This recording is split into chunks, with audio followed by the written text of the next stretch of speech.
Ndërkohë, do të vazhdoj sipas përfaqësuesit të Ervin Salianit mund ta çojnë pra edhe në mënyrë elektronike dhe me postë apo jo? Kandidaturën.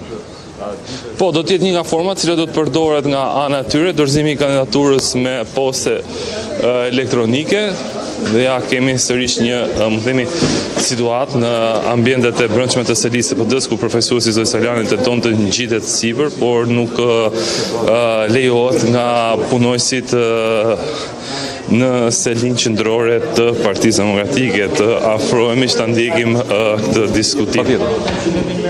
Çfarë problemi ka? Unë nuk po fut. Ti ke zotëri. Vazhdo. Do vazhdo ti. Po them s'ka njëri. Po nuk do shikojmë. Që dhe ne ta vërtetojmë ka apo edhe unë që po të flas nuk flas ka. Këtë hiqe me se s'kam të drejtuar. Jo, nuk po më edhe që mos merret kanë sqaruar shumë mirë, këto kandidaturën për aton janë përjashtuar me. Kush janë përjashtuar? Ervini që po flas.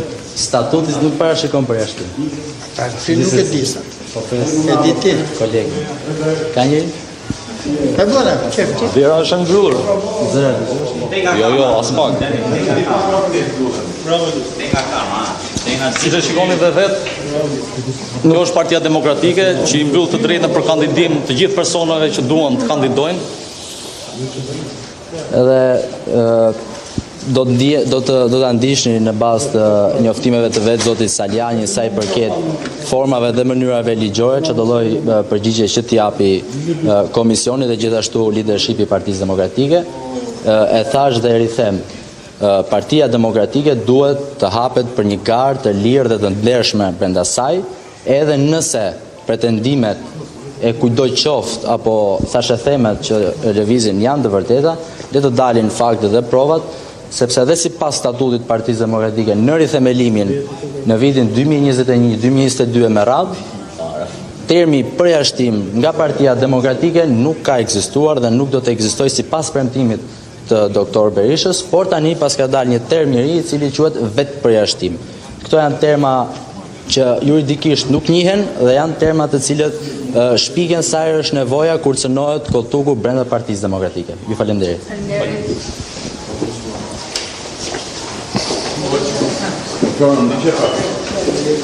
Dhe i prapë të dera.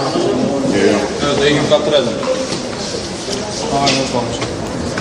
Mi kemi dëgjuar përfaqësuesin Ervin Saliani, i cili nuk është lejuar pra të paraqes formularin e kandidimit të zotit Saliani, pasi sipas tij zyrat e organizimit kanë qenë të mbyllura. Jemi në komunikim të drejt për drejt me kolegun ton Ervin Koçi për të bërë edhe një rezumen se çfarë ndodhi pra në këto minuta.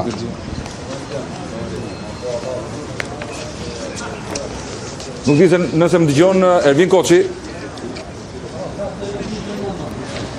Deri në këto momente janë pikërisht kanë dorëzuar kandidatët formularin e kandidimit për dy emra, Alesia Balliu, por edhe Mereme Sela, të cilët pritet të kandidojnë pra përballë kreut Partisë Demokratike aktuale pra Sali Berisha, ndërkohë që nuk është lejuar pra përfaqësuesi i Ervin Saliani në momente, sipas tij pra zyrat e organizimit për të lënë pra formularin e kandidimit ka qenë e mbyllur. Lidhemi e kemi në linjë në këto momente kolegun ton Ervin Koçi për të bërë edhe një pra një rezume se çfarë ndodhi në këto minuta.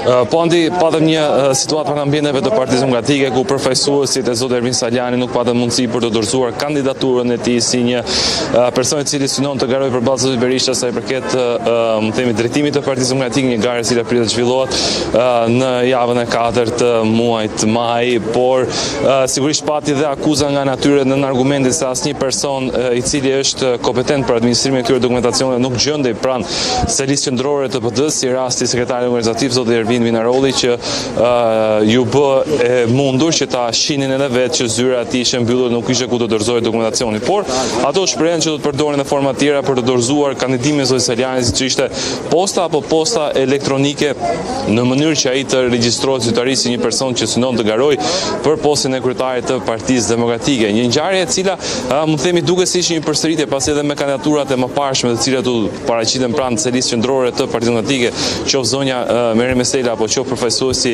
i zonës Alesa Balliu, nuk patën mundësi të dorëzohen dokumentacionin. Zonja Sela shfrytëzoi mund të themi recepcionin e PD-s për të dorëzuar dokumentacionin e saj, dosjen me të gjitha kërkesat që parashikonte udhëzimi i Partisë Demokratike dhe pasi dha një pronësi për mediat u largua, ndërsa përfaqësuesi i zonjës së Balliu nuk pati mundësi ta dorëzonte fare kandidimin e saj dhe shfrytëzuan postën elektronike për të më themi regjistruar emrin e zonjës Balliu si kandidate potenciale përballë zotit Berisha. Njëjtën gjë pritet që ta bëjnë edhe përfaqësuesit e zotit Saliani dhe më pas do të jetë mund të themi struktura organizative e Partisë Demokratike nëse do të administrojë këto si kandidatura zyrtare përballë zotit Berisha apo do ketë mund të themi një vendimarrje për mos lejimin e tyre për të garuar, pasi sa i përket kritereve kryesore për të qenë kandidat për kryetar të Partisë Demokratike që të jetë antar i Partisë Demokratike dhe zoti Saliani, ne dim që ka një vendimarrje e cila e konsideron atë të vetë përjashtuar nga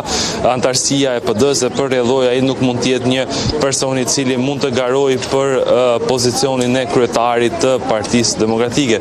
Shohim këto momente që përfaqësuesit e zotit Saliani janë duke u ridrejtuar sërish drejt ambienteve të brendshme të selisë së Partisë Demokratike, sërish me dokumente në duar dhe duke tentuar për të lënë dokumentacionin pranë recepcionit të Partisë Demokratike si një duke shfrytzuar recepcionin si një zyrë protokolli për të treguar që ata e kanë dorëzuar zyrtarisht kandidaturën e zotit Saliani pranë selisë së PD-s, diçka të cilën e zhvilloi e bëri më parë edhe zonja Sela në momentin kur dorëzoi kandidaturën. Kryesia e Partisë Demokratike nuk pranon. Këtu janë formulari.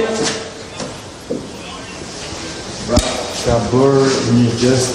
Pra, si që shohim Andi, dorëzoi kandidaturën e zotit Saliani duke lënë pranë recepcionit të Partisë Demokratike, duke shfrytzuar edhe si një zyrë protokolli dhe duke dokumentuar jo me kundërfirmosjen e personit aty, por me pamjet live të kamerat të cilat janë duke transmetuar këto moment të cilat duket se në një farë forme dokumentojnë që edhe zoti Saliani ka dorëzuar zyrtarisht kandidaturën tij si kandidat për kryetar të Partisë Demokratike brenda fatit që përcakton dhe udhëzimi, pasi duhen edhe rreth 45 minuta të tjera për të skaduar ky afat nga ana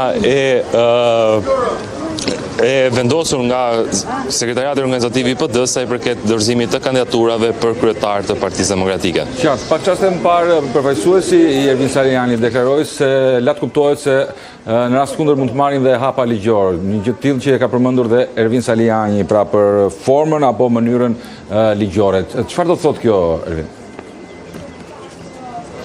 Janë dy shkallë. Shkalla e parë është gjykata e Partisë Demokratike, e cila drejtohet nga zonja Adriana Kalaja, ku mund të bëhet një ankimim në rast se do të ketë një, mund të themi, përjashtim të zotit Saliani për qenë kandidat të Partisë Demokratike, gjë e cila pritet të ndodhë për së vërtetës, pasi struktura drejtuese e PD-s e ka konsideruar zotin Saliani si të përjashtuar apo vetë përjashtuar nga antarësia e PD-s dhe përpasoj nuk i lejohet kandidimi për kryetar partie. Më pas është një shkallë tjetër, e cila është gjykata e faktit, gjykata e rrethit gjyqësor Tiranë, ku mund të themi antarët e Partisë Demokratike kanë të drejtë ankimojnë vendimarrjen.